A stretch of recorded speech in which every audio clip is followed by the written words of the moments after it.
The smell of spicy stew filled the small dining room in Accra as Amara carefully placed bowls on the table. She wasn't a loud woman. She preferred to let her actions speak, hoping her cooking would soften her in-laws' hearts. But the moment the first spoonful touched their lips, the mocking began. Madame Efua, her mother-in-law, wrinkled her nose dramatically. "Kwame, my son, is this really what you eat every day? This stew is too plain. Even the market women season better than this." The other relatives chuckled, whispering behind their hands, throwing glances at Amara as though she were a child trying and failing to impress adults. Amara sat quietly, her face calm though her chest burned. She had learned to hide her emotions well. Every bite they criticized felt like a slap, but she smiled politely, not defending herself. Madame Efua pushed her plate away and added loudly, "Next time, leave the cooking to people who know food.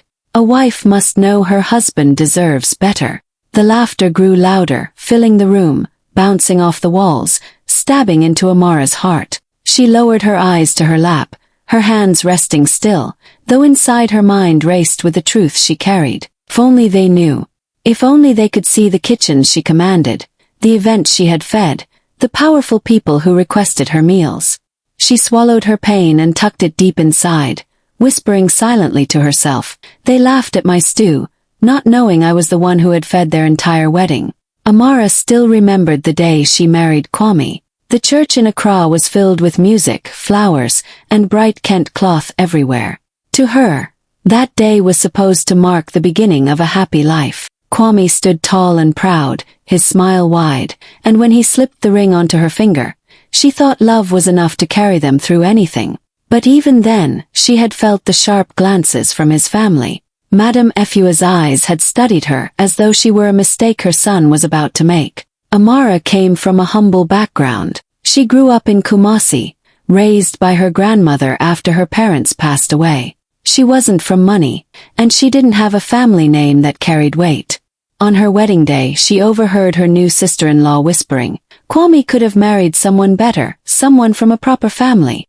Those words stung, but she kept her head high. She had learned early on that silence sometimes protected her better than arguments.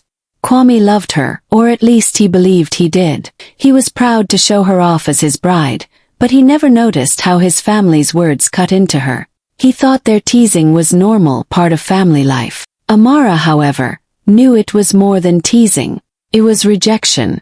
They never truly accepted her. Still, she kept her secret. Long before her marriage, she had already started building something of her own. She had worked quietly, saving every cedi she earned, pouring her heart into her passion for cooking. By the time she walked down the aisle, her catering business had already started to grow. She had cooked for small weddings, birthday parties, and even one corporate event. But she told no one. Kwame never asked, and his family only cared about appearances, where she came from, what her clothes looked like, how polished her background was. If she told them she was running a catering company, they would dismiss it as village work. So she hid it, even from her husband. At family gatherings, she sat quietly while they boasted about their own jobs and connections. They would speak down to her, asking if she was managing well in the house, as though her only worth was cooking and cleaning for Kwame. She smiled and nodded, never letting slip that, outside their walls, people were beginning to call her Madame Amara, that chefs she trained looked up to her, that her food was gracing tables far grander than theirs. In her heart she carried both love and pain. Love for her husband, who didn't see the storm around her, and pain from his family's constant judgment. She told herself that one day, the truth would come out. One day, they would understand that the woman they looked down on was already standing taller than they ever imagined. But for now she chose silence. For now she chose patience. And in that silence, her empire quietly grew. Amara's love for cooking started long before she became a wife. As a little girl in Kumasi, she would sit on a low wooden stool beside her grandmother, watching her grind spices with a stone and stir bubbling pots over firewood. The smell of smoked fish, garden eggs, and fresh herbs filled the air every evening, and Amara learned that food was more than survival. It was love, tradition, and memory. Her grandmother often said, "A good cook doesn't just feed the stomach, she feeds the soul." Those words stayed with Amara. shaping the way she saw the world. By the time she was a teenager, Amara could prepare jollof rice, fufu with light soup, and even complicated dishes like wache with all the sides. Neighbors praised her food, and people would joke that any man who married her would never go hungry. What they didn't know was that Amara's dream went beyond just feeding a husband. She wanted to share her food with the world. After her grandmother passed, Amara carried that dream with her. When she moved to Accra, she started small. She cooked from a tiny rented kitchen, delivering food to workers in offices and students who craved homemade meals. She worked tirelessly, sometimes waking before dawn to prepare orders. Slowly, her food began to gain attention. People loved the way she mixed tradition with creativity. One customer told her, "Your stew tastes like my mother's, but even better." That was when she knew she had something powerful in her hands. She officially registered her business and called it Golden Spoon Services. The name symbolized more than cooking. It was about turning humble recipes into treasures. Word of mouth spread, and soon she was catering for birthdays, weddings, and company events. Each time, she kept her identity low-key, letting her food speak louder than her name. She hired and trained young women who were eager to learn, giving them skills and jobs when no one else would. Her small team began to grow into a family of its own. Before long, politicians requested her services for fundraisers, and celebrities wanted her food at their private parties. Her biggest moment came when she catered a high-profile wedding in Accra. Over 500 guests were served, and people talked about her food for weeks. Yet even then she chose silence. She didn't brag, not even to Kwame. She would return home after feeding hundreds of people, only to sit quietly at family dinners while her in-laws mocked her village cooking. It was painful to hide her success, but Amara knew her husband's family. They valued flashy titles, big cars, and old family names. They wouldn't understand that food could build wealth and respect. They wouldn't believe that the quiet girl they mocked was already a businesswoman whose name carried weight in the city. So she kept her secret close to her chest. In their eyes, she was just Amara, the humble wife. But outside those walls, she was Madame Amara, the golden spoon, the woman whose food was winning hearts across Ghana. Family gatherings were supposed to be moments of joy, but for Amara, they often felt like a battlefield. Whenever Kwame's relatives came together, birthdays, holidays, or even just a Sunday meal, she could already predict what would happen. She would spend hours in the kitchen, carefully preparing her best dishes, making sure everything tasted perfect. But the moment the food was served, the comments would begin. Her sister-in-law would chew slowly, then lean back and say with a smirk, "This stew is okay, but it's nothing like the one I had at that new restaurant in OSU. Their chef has real talent." Madame Efua, her mother-in-law, never missed the chance to add her sting. She would sigh heavily, shaking her head as if disappointed in her son's fate. "Kwame deserves better than this village food. You should take lessons from real caterers. This food is too ordinary." The words cut deep, but Amara never let them see her hurt. She would simply smile, clear plates, and offer more drinks. On the outside, she looked calm and respectful, but inside her chest burned with unspoken truths. She wanted to tell them that the real caterers they admired so much worked under her. She wanted to scream that the food they worshipped at expensive restaurants was sometimes hers, only plated differently.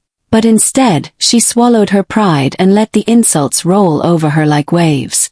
Kwame rarely defended her. He would sit quietly, sometimes laughing nervously, other times pretending not to hear. He loved Amara in his own way, but he was too afraid to challenge his mother's sharp tongue. And so Amara stood alone, enduring the same humiliation over and over again. It wasn't just the words, it was the way they looked at her, like she was never enough, like marrying her had lowered their family's standard. They measured her worth not by her kindness, not by the love she gave to their son, but by how close her cooking compared to fine dining restaurants in the city. Amara often cried in silence after these gatherings. She would lie awake at night while Kwame slept, staring at the ceiling and replaying their insults in her head. She thought of the events she had catered, where people stood in line for second servings, where strangers clapped for her dishes, where her name carried weight. Then she remembered how, in her own home, she was made to feel small. The contrast was almost unbearable.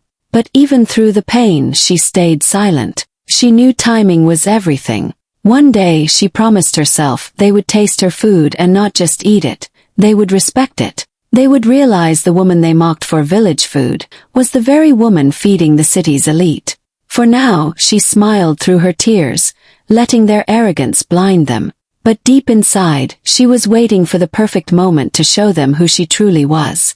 The announcement came one Sunday afternoon. Madame Efua gathered everyone in the living room, her voice full of excitement. "This year marks 35 years of my marriage to your father," she declared proudly. "We are hosting a grand anniversary party. Important guests will attend, businessmen, church leaders, even a government minister. Everything must be perfect." Amara sat quietly in the corner, smiling politely. She knew what was coming even before Efua continued. "We have already hired the best catering company in Accra. Professionals will handle the food. So Amara, don't bother yourself. We want this event to have real class." The words stung, though they were wrapped in a smile. Around the room, chuckles followed. One cousin leaned over and whispered just loud enough for her to hear, "At least this time Kwame won't have to serve his guests that plain stew." Another aunt added, "Yes, leave this to the experts. This isn't village cooking. This is for important people." Amara's heart tightened, but she kept her face calm. She simply nodded, pretending their words meant nothing. Inside, though, she felt a flicker of something, almost laughter. If only they knew. The professionals they had hired were none other than her own company, Golden Spoon Services. The contract had come through one of her managers, and the booking had been handled under the company's name. Madame Efua had no idea who was behind it. When Amara first saw the request, she almost turned it down, but then she paused. Maybe fate had arranged this moment. Maybe this was the day her truth would shine without her lifting a finger. As preparations for the anniversary party began, her in-laws continued to mock her in little ways. "Don't stress yourself, Amara," her sister-in-law teased. "This time you can just sit and watch how real chefs handle food." Amara smiled and agreed, keeping her secret tucked safely in her chest. Behind the scenes, she threw herself into the work. Her staff buzzed with energy, creating a menu fit for royalty. Every detail mattered. The jollof rice rich with spice, the grilled tilapia garnished to perfection, the desserts that looked like art.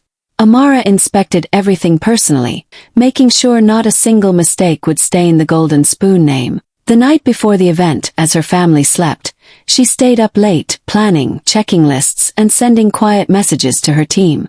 By the morning of the anniversary, the wheels were in motion. Trucks rolled in with food, decorations, and servers in crisp uniforms. Her in-laws, dressed in gold and white, walked around proudly telling neighbors, "We spared no expense. The best caterers in the city are here." Amara listened silently, her heart steady. She didn't need to defend herself anymore. Soon, their own mouths would do the work for her. They had mocked her for years, blind to who she really was. Now, at their most important celebration, they were about to eat from the very hands they despised. And this time, no insult could erase the truth waiting to be revealed. The day of the anniversary arrived with bright skies and soft music floating through the decorated hall. Golden drapes hung from the ceiling, tables were dressed in white linen, and flowers stood tall in every corner. It was the kind of event people in Accra talked about for weeks. But behind all the glamour, Amara was moving like a quiet shadow, making sure every detail was perfect. Her staff knew her well. To them, she was not just a boss but Madame Amara, the woman who had built Golden Spoon with her bare hands. They greeted her respectfully as she gave last-minute instructions, but she raised her finger to her lips, signaling them to stay quiet about her presence. None of her in-laws knew she was the woman behind the company they had praised so much. To keep her cover safe, she wore a simple black dress and tied a headscarf, blending in with the servers. From afar, she looked like just another helper. She checked every table herself, the cutlery, the glasses, the folded napkins. She inspected the buffet line, making sure the fried plantain was golden, the grilled chicken perfectly spiced, and the jollof rice steaming with flavor. Every dish told a story, and Amara wanted this story to be unforgettable. As the guests began to arrive, the hall filled with laughter, camera flashes, and the sound of clinking glasses. Waiters moved gracefully, serving plates and drinks. Soon the first bites were taken, and the reactions came quickly. "This food," one woman gasped, placing her hand on her chest. "Whoever cooked this deserves an award." Another man, chewing slowly, shook his head in amazement. "I've eaten at 5-star hotels, but nothing compares to this. This is real talent." The compliments spread like fire. People rushed to the buffet for second and third servings. Children licked their fingers, and even the minister who attended leaned back in his chair, smiling as he said, "Whoever made this food must know the heart of Ghanaian cooking." Amara's in-laws beamed with pride, completely unaware of the irony. Madame Efua walked from table to table bragging, "Only the best for my celebration. We hired professionals after all." Her words stung, but Amara didn't flinch. She simply walked past, carrying trays, her disguise holding firm. Her staff, however, found it hard to hide their admiration. Now and then, one of them would accidentally call her Madam within earshot of others, but Amara would quickly smile and cover it up by pretending they were speaking to someone else. She knew the truth would come out soon, but she wanted it to happen naturally, in its own dramatic way. As the evening wore on, the hall buzzed with joy and endless praise for the food. Guests laughed, danced, and raised their glasses. Everywhere she turned, Amara heard words of admiration for her cooking. For years, her in-laws had mocked her, calling her food plain, calling her a village wife. Now, without even realizing it, they were celebrating her genius. And in that moment, Amara stood taller in silence than she ever could with words. The night was moving smoothly, laughter filling every corner of the decorated hall. Music played softly in the background, and guests danced with joy. Amara walked between the tables, quietly checking if everything was running well. She had stayed in disguise all evening, her headscarf tied neatly, her black dress plain enough to make her blend in with the servers. Nobody suspected that the woman passing by with a tray was the very mind behind the feast everyone praised. But fate has its own way of revealing the truth. As Amara handed a glass of juice to a guest, one of her young waiters rushed over, nervous about a missing dish on the dessert table. Forgetting himself in the moment, he blurted out loudly, "Boss Lady Amara, should we bring out the second batch of cakes now?" The room went silent. Every laugh, every note of music seemed to pause in the air. Heads turned. Madame Efua's smile froze on her lips. Kwame blinked, unsure if he heard right. "Boss Lady Amara." The waiter's face drained of color as he realized his mistake. But it was too late. The words had already pierced the air. Whispers spread through the hall like wildfire. Did he say Boss Lady Amara, the owner of Golden Spoon? Amara stood still for a moment, her heart steady. Then she slowly untied her headscarf, letting it fall to her shoulders. She straightened her back and looked around the room. Her eyes finally rested on her in-laws, who sat in stunned silence. Her voice was calm, almost gentle, but every word carried weight. "Yes," she said, "the food you loved so much tonight, the food you said was fit for kings, came from the very hands you mocked." Gasps filled the room. Guests turned their heads between her and Madame Efua, shocked at the discovery. One woman whispered loudly, "So she's the Golden Spoon all this time." Another added, "But didn't they always call her a poor village wife?" Madame Efua's face flushed deep red. She opened her mouth, but no words came out. Her sister-in-law fumbled with her napkin, eyes wide in disbelief. Kwame stared at his wife, his jaw tightening as the truth settled in. Amara didn't shout. She didn't need to. Her calmness was louder than any anger could be. She smiled softly and continued, "For years, I listened while you compared my food to restaurants, while you laughed at me. But tonight you tasted the truth for yourselves. I didn't need to prove anything. My work spoke for me." The room erupted again, not with laughter this time, but with whispers of admiration. Guests clapped quietly, nodding in respect. The same neighbors who once joined in mocking her now looked at her with awe. And in that moment, Amara finally stood unveiled, not just as Kwame's wife, not as the woman mocked for village food, but as Madame Amara, the golden spoon, the woman who had fed the city and won its heart. The silence after Amara's reveal was heavy, broken only by the clinking of glasses and the whispers spreading across the hall. Madame Efua shifted in her chair, her pride struggling to find a way out. She forced a laugh, though her voice trembled. Well, we knew you could cook, Amara. We were only teasing you all this time. But everyone in the room knew it wasn't true. The years of mockery, the insults dressed as jokes, were still fresh in people's minds. Her sister-in-law quickly added, "Yes, exactly, we only wanted to encourage you. We didn't mean anything bad." Her words were shaky, her eyes darting around to see who believed her. Amara didn't respond with anger. She simply looked at them, her silence sharper than any insult could be. The guests, however, were not as quiet. They whispered loud enough for everyone to hear.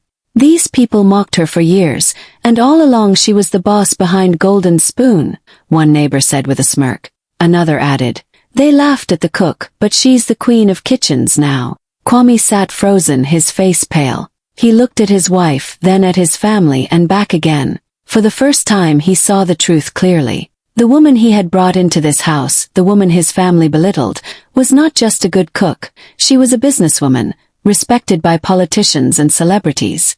She was wealthier than his entire family put together. His throat felt dry, words refused to come out. Madame Efua tried again, her tone softer now, almost begging.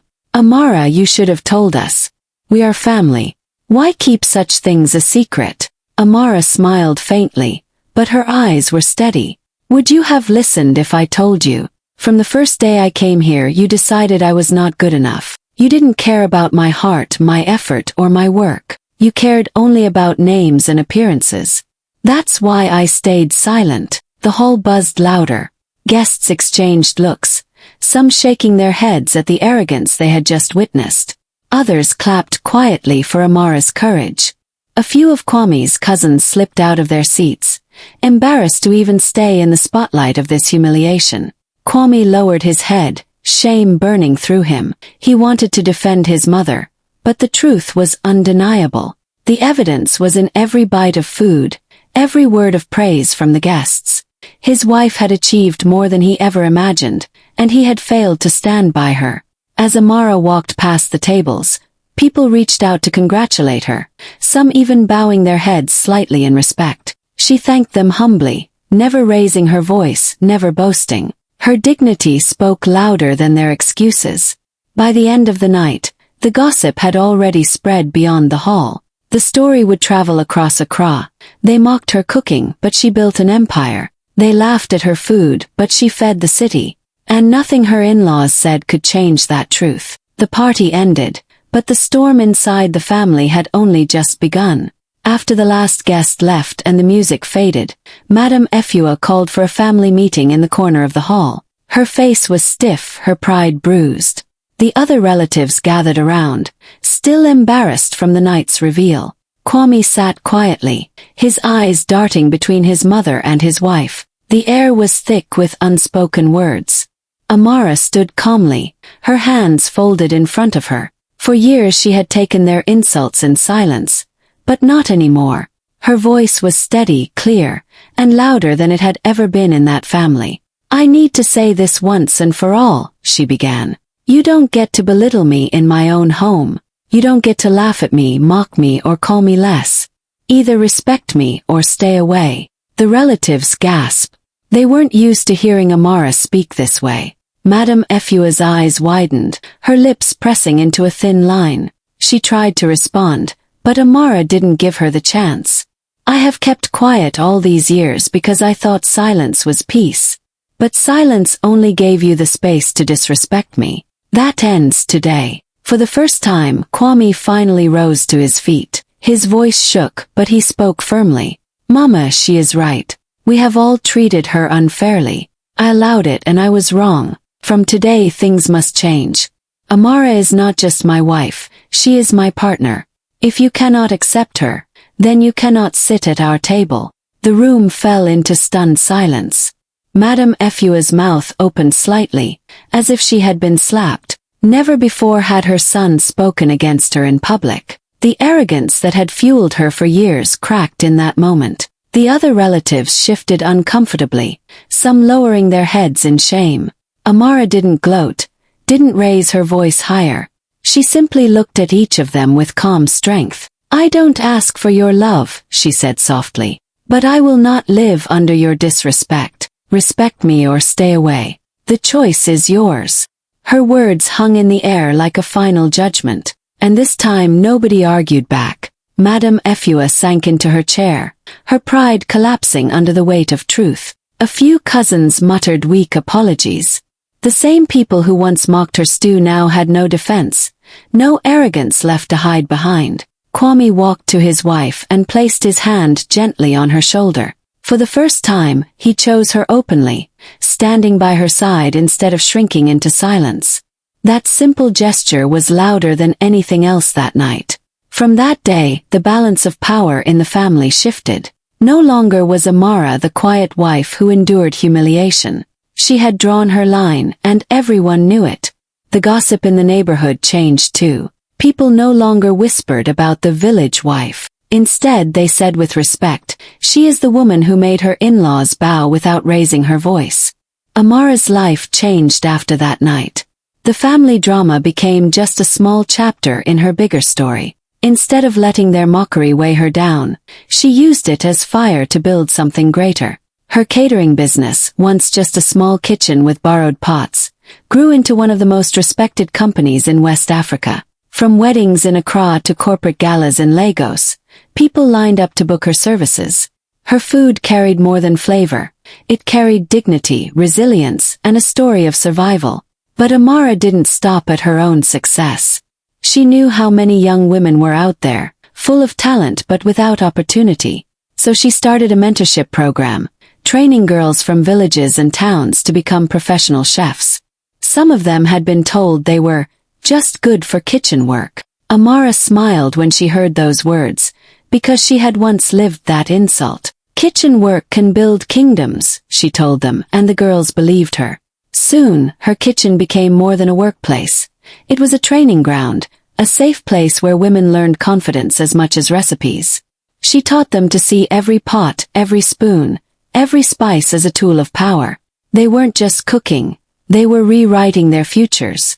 Her story spread far beyond her neighborhood. Newspapers wrote about her, TV shows invited her, and her name became a symbol of pride. People who once mocked her whispered her name with respect. And whenever she was asked how it all began, she smiled and said, "They mocked my cooking, but I built an empire from the very pots they laughed at."